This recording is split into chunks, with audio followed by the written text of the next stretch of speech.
আসসালামু আলাইকুম রহমাতুল্লাহ। প্রিয় দর্শক, আজ বৃহস্পতিবার রাতে বা দিনে যে কোনো সময় ইস্তেগফারের দোয়াটি অন্তত ৭০ বার পড়ুন। বিনিময়ে আল্লাহ তাআলা আপনার প্রতি সন্তুষ্ট হয়ে যাবেন। আল্লাহ তাআলা আপনার এই জীবনের সকল গুনাহ মাফ করে দিবেন।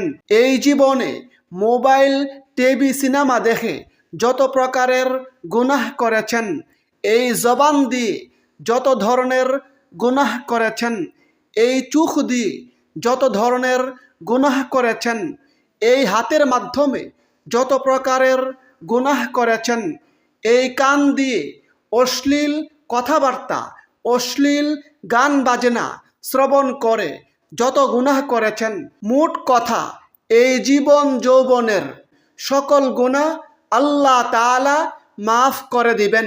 সেই সাথে আল্লাহ তাআলা আপনার দুশ্চিন্তা পেরেশানি দূর করে দিবেন। বিপদ মুসিবত থেকে আল্লাহ তাআলা আপনাকে মুক্তি দান করবেন। গায়েবীভাবে বৃষ্টির ফুটার মতো রিজিক দান করবেন। যদি আপনি এই দোয়ার আমল করেন, তাহলে আল্লাহ তাআলা আপনাকে গায়েবীভাবে সাহায্য করবেন, আপনার ঋণ মুক্তির ব্যবস্থা করে দিবেন। সেই সাথে মনের আশা পূরণ হবে, সকল দোয়া কবুল হবে ইনশাআল্লাহ। প্রিয় দর্শক, আজকের এই ভিডিওতে ইস্তেগফারের দোয়া সহ আরও কয়েকটি গুরুত্বপূর্ণ ফজিলতপূর্ণ দোয়া বাংলা উচ্চারণ সহ শিখিয়ে দিব এবং দোয়াগুলোর ফজিলত সম্পর্কে আলোচনা করব। সুতরাং গুরুত্বপূর্ণ ভিডিওটি না টেনে সম্পূর্ণ শুনুন এবং উপকারী মনে হলে প্রিয়জনের কাছে শেয়ার করুন। আর আপনি যদি আমাদের চ্যানেলের নতুন দর্শক হয়ে থাকেন, তাহলে চ্যানেলটি সাবস্ক্রাইব করে পাশের বেল আইকনটি অল নোটিফিকেশন করে রাখুন। প্রিয় দর্শক, আমলগুলো আপনি সপ্তাহের যে কোনো দিন, যে কোনো সময় করতে পারেন, তবে বিশেষ দিনে কিংবা বিশেষ সময়ে আমল করলে সেই আমলটি কবুল হওয়ার সম্ভাবনা বেশি থাকে। তেমন একটি গুরুত্বপূর্ণ দিন হলো এই বৃহস্পতিবার দিন। এই বৃহস্পতিবার দিন খুবই গুরুত্বপূর্ণ ফজিলতপূর্ণ একটি দিন, কারণ এই দিনে আল্লাহ তাআলার কাছে বান্দার সাপ্তাহিক আমলনামা পেশ করা হয়। এ প্রসঙ্গে হাদিসে রয়েছে, হযরত আবু হুরায়রা রাদিয়াল্লাহু আনহু বলেন, আল্লাহর রাসূল সাল্লাল্লাহু আলাইহি সাল্লাম বলেছেন, প্রত্যেক বৃহস্পতিবার ও সোমবার আল্লাহ তাআলার কাছে বান্দার সাপ্তাহিক আমলনামা পেশ করা হয়।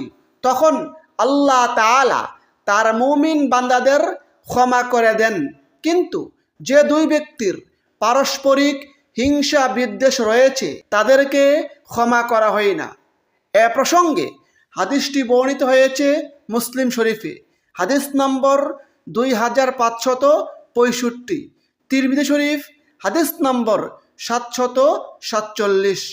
তাছাড়া এই বৃহস্পতিবার দিনে আল্লাহ তাআলা জান্নাতের দরজাসমূহ খুলে দেন।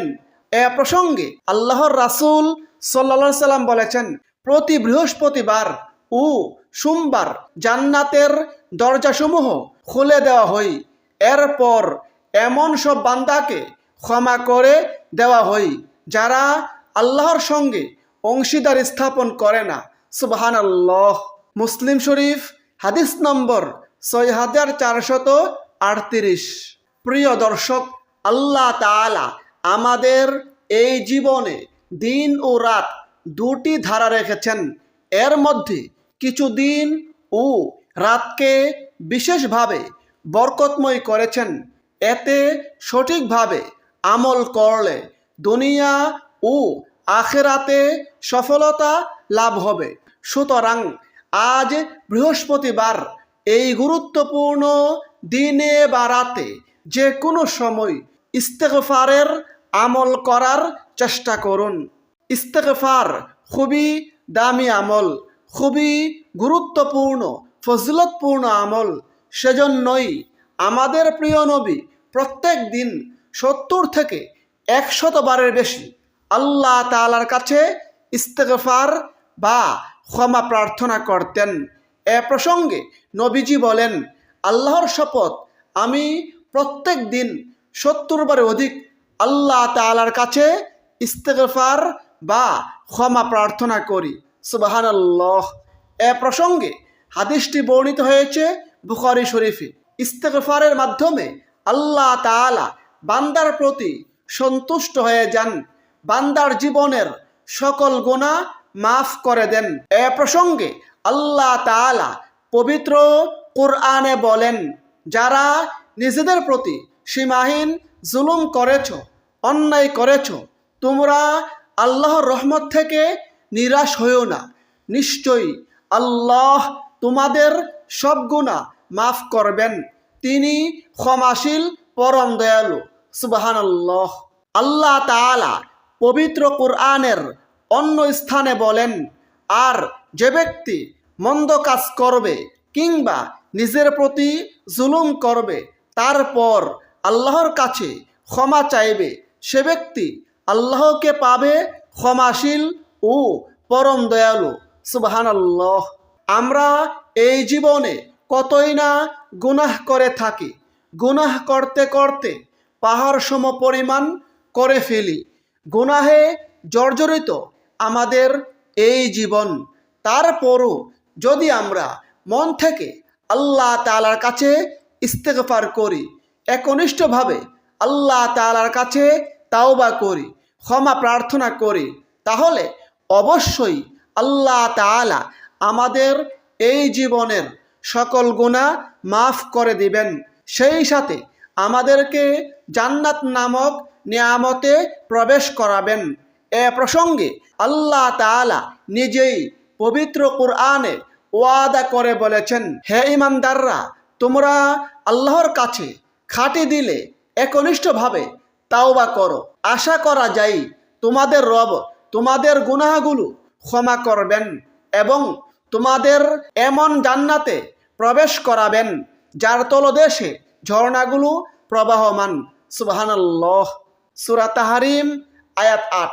প্রিয় দর্শক, সেক্ষেত্রে আপনি যে কোনো দুয়ার মাধ্যমে ইস্তেগফারের আমল করতে পারেন। কুরআন এবং হাদিসে ইস্তেগফারের অসংখ্য দোয়া রয়েছে। আজকের এই ভিডিওতে ইস্তেগফারের খুবই গুরুত্বপূর্ণ ফজিলতপূর্ণ একটি দোয়া শিখিয়ে দিচ্ছি। আপনি চাইলে এই গুরুত্বপূর্ণ দোয়াটিরও আমল করতে পারেন।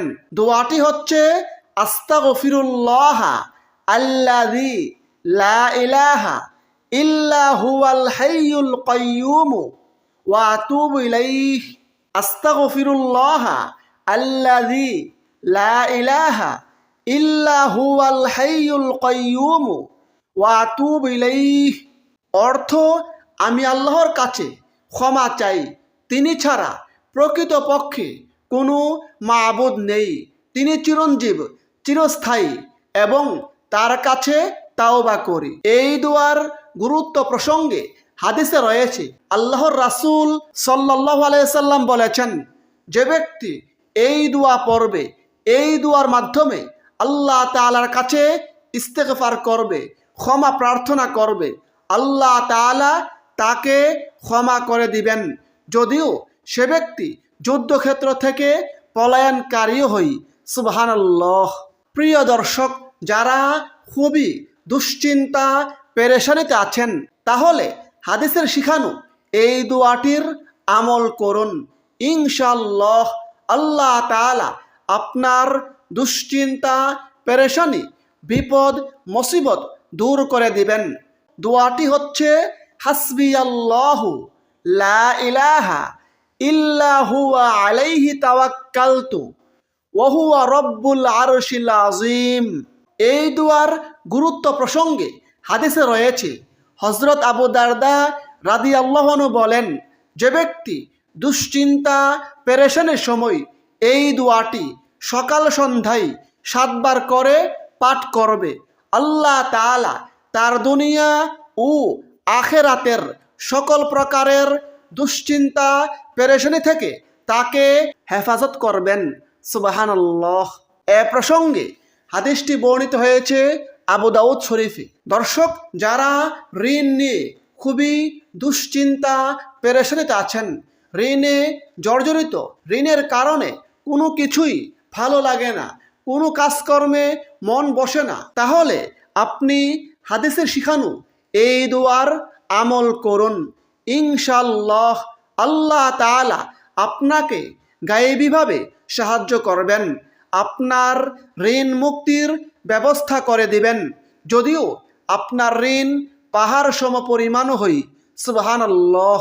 সেই গুরুত্বপূর্ণ দোয়াটি হচ্ছে আল্লাহুম্মা কফিনি বিহালালিকা আন হারামিকা ওয়া আগনিনি বিফাদলিকা আম্মান সিওয়াক। দোয়াটি বর্ণিত হয়েছে তিরমিজি শরীফে, হাদিস নম্বর 3563, মুসনাদ আহমদ হাদিস নম্বর 1321।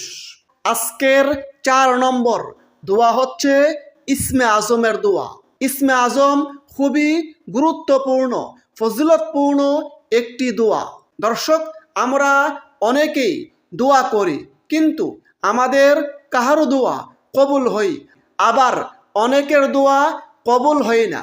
হাদিসে এমন একটি দোয়ার কথা নবীজি বলে দিয়েছেন, যেই দোয়ার আমল করলে মনের আশা পূরণ হবে, সকল দোয়া কবুল হবে, এবং সেই দোয়াটিকে ইসমে আজমের দোয়া বলা হয়।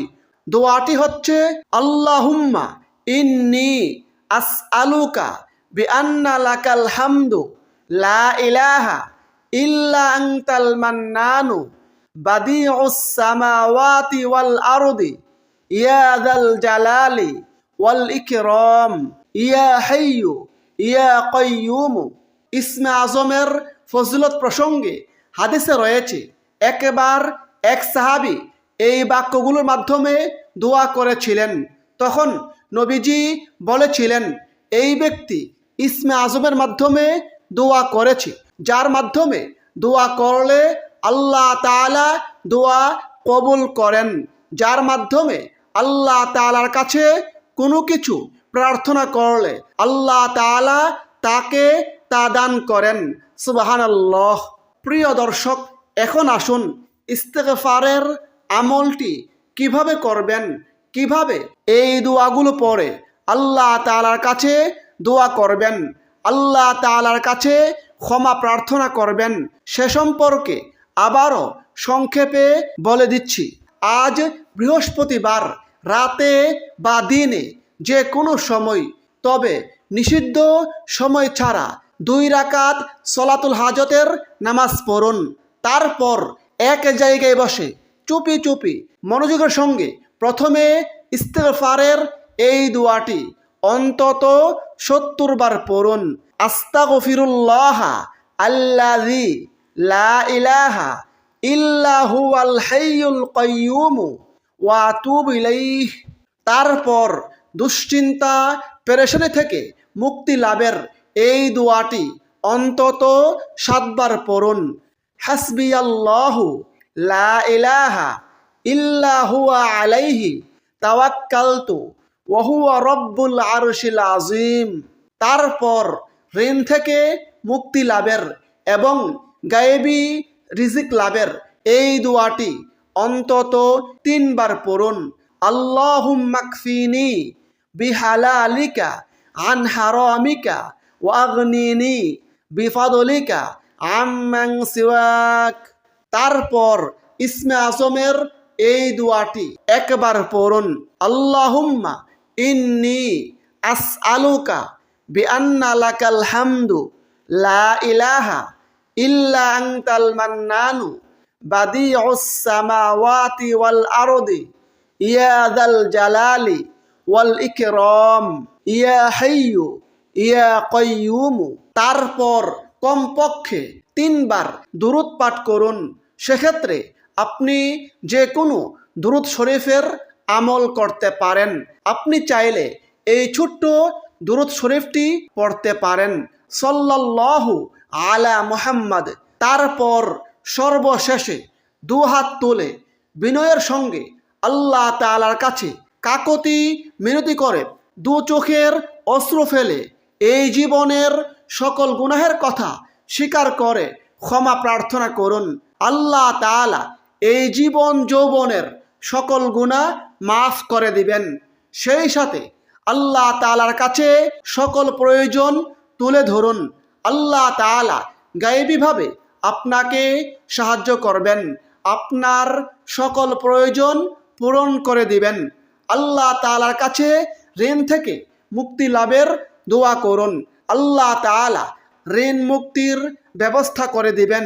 মোট কথা, এইভাবে বিনয়ের সঙ্গে আল্লাহ তাআলার কাছে যেই দোয়াই করুন না কেন, ইনশাআল্লাহ আল্লাহ তাআলা আপনার দোয়া কবুল করবেন, আপনার মনের আশা পূরণ করবেন। মহান আল্লাহ তাআলা আমাদের সকলকে আমলগুলো করার তৌফিক দান করুন। আমিন। আসসালামু আলাইকুম ওয়া রাহমাতুল্লাহ।